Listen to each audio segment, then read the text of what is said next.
नमस्कार दोस्तों, मैं हूं कंचन और आज की कहानी सिर्फ एक प्रेम कहानी नहीं, यह एक ऐसा आईना है जो हमें दिखाता है कि सच्चा प्यार सिर्फ मौके पर साथ देने वाला नहीं होता, वो तब भी साथ देता है जब सब कुछ साथ छोड़ जाए। ये कहानी है अमित और साधना की, एक लड़के का बेशर्त प्यार, एक लड़की की बढ़ती उड़ान और फिर एक ऐसा पछतावा जो जिंदगी भर पीछा नहीं छोड़ता। अब चलिए शुरू करते हैं आज की भावनाओं से भरी ये सच्ची कहानी। लेकिन साधना, मेरी बात तो सुनो।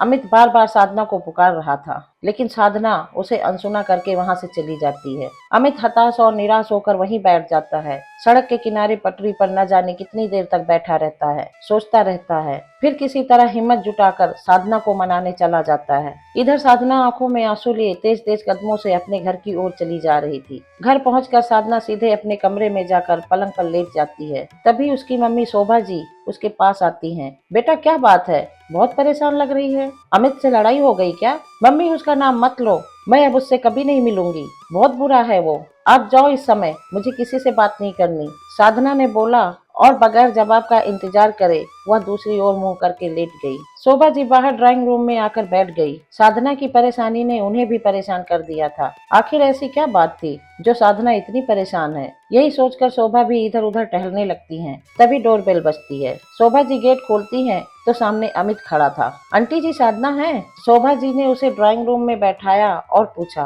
बेटा क्या बात हो गई? वो बहुत परेशान है। कुछ नहीं आंटी, बस ऐसे ही गुस्सा हो गई। क्या मैं उससे मिल सकता हूँ? शोभा जी के हाँ कहने पर अमित साधना के कमरे में पहुंच जाता है। अचानक अमित को देखकर साधना उठकर बैठ जाती है और जोर से चिल्लाने लगती है, चले जाओ यहाँ से, आज के बाद मुझसे मिलने की कोशिश मत करना। अमित बार बार साधना को मनाता रहा, लेकिन वह उसकी शक्ल भी नहीं देखना चाहती थी। अमित ने जाते हुए बस इतना ही कहा, साधना, आज तुम बहुत गुस्से में हो, लेकिन मेरी बात पर गौर करना, मैंने कुछ गलत नहीं कहा। और हाँ, मैं आज के बाद तुमसे कभी नहीं मिलूंगा। अमित के बाहर जाते ही शोभा जी फिर से साधना के कमरे में आई और बोली, ये क्या किया बेटी? अमित कितना अच्छा है, तूने उसे बेइज्जत करके घर से निकाल दिया। साधना कुछ नहीं बोली, वह चुपचाप रोती रही। आखिर हुआ क्या था? दरअसल अमित और साधना की मुलाकात एक बस स्टैंड पर हुई थी। अमित अपने घर जा रहा था, रात का समय था। साधना भी अपने घर के लिए बस के इंतजार में बैठी थी। बस स्टैंड पर मुश्किल से 2-4 लोग होंगे। साधना बार बार घड़ी देख रही थी।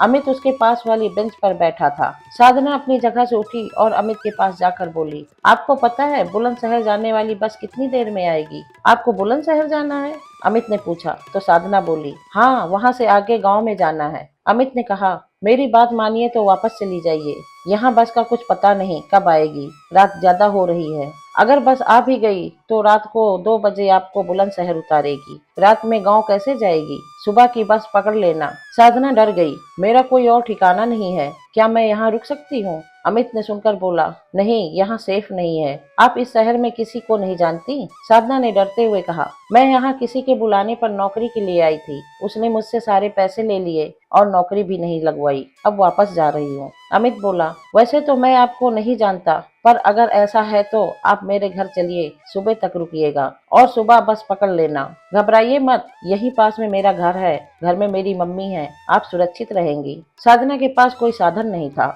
वह अमित के घर चली गई। अगले दिन जब जाने लगी तो अमित ने उससे उसकी पढ़ाई के बारे में पूछा और उसे अपने ऑफिस में नौकरी की बात करने के लिए कहा। एक दिन और साधना ने रुकने का फैसला किया। शाम को अमित आया तो उसने बताया कि उसकी कंपनी में नौकरी मिल जाएगी। साधना बहुत खुश हुई। अगले दिन से वह ऑफिस जाने लगी। बाद में उसने किराए पर एक फ्लैट ले लिया और गांव से अपनी मम्मी को बुला लिया। धीरे धीरे अमित और साधना एक दूसरे को पसंद करने लगे। साधना का प्रमोशन हो गया, उसकी सैलरी भी अब बढ़ गई थी। साधना एक अच्छे अपार्टमेंट में शिफ्ट हो गई। मॉडर्न सोसाइटी में उठना बैठना, पार्टी करना उसका रोज का काम हो गया। इधर अमित ने वह कंपनी छोड़ दी, वह दूसरे शहर में नौकरी करने लगा। धीरे धीरे अमित और साधना में दूरी बढ़ने लगी। अमित के दोस्त उसे बताते कि साधना किसी और लड़के के साथ घूमती है, लेकिन अमित इसकी परवाह नहीं करता।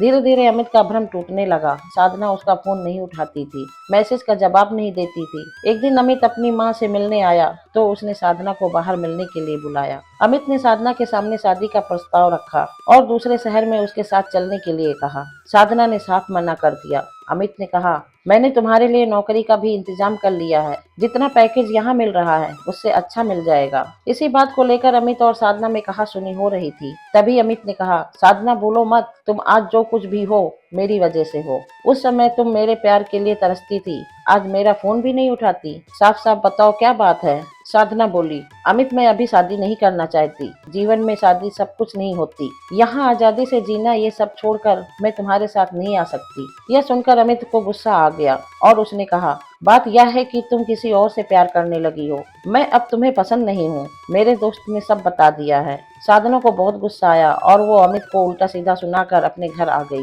अमित साधना से बेइज्जत होकर अगले दिन ही अपनी माँ को लेकर वापस लौट गया। उसने साधना का नंबर भी ब्लॉक कर दिया। साधना अब जिस लड़के को पसंद करने लगी थी उसकी नजर साधना के पैसों पर थी। वह किसी न किसी बहाने से साधना से पैसे मांगता रहता था। एक दिन साधना ने मना किया तो उसने साधना को कहीं मिलने बुलाया और उसे बहुत मारा, साथ उसके साथ जबरदस्ती करने की कोशिश की। साधना किसी तरह जान बचाकर अपने घर पहुंची। उस दिन उसे समझ आया कि उसने अमित के प्यार को खोकर कितनी बड़ी गलती कर दी। वो तैयार होकर अमित से मिलने के लिए चल दी। जब वह अमित के घर पहुंची तो पता चला साधना के घर से आते समय अमित कार ड्राइव कर रहा था। वह गुस्से और नफरत में ख्यालों में खोया था। उसकी कार का एक्सीडेंट हो गया और वह और उसकी माँ दोनों खत्म हो गए। साधना के पैरों तले जमीन खिसक गई। जिस अमित ने उसे सहारा दिया वह उसी की मौत का कारण बन गई। साधना रोते हुए घर वापस आ गई। उसने अपनी मम्मी से कहा, मम्मी गांव वापस चलो, अब मैं ना यहाँ नौकरी कर पाऊंगी ना शादी। दोनों गांव के लिए रवाना हो गए।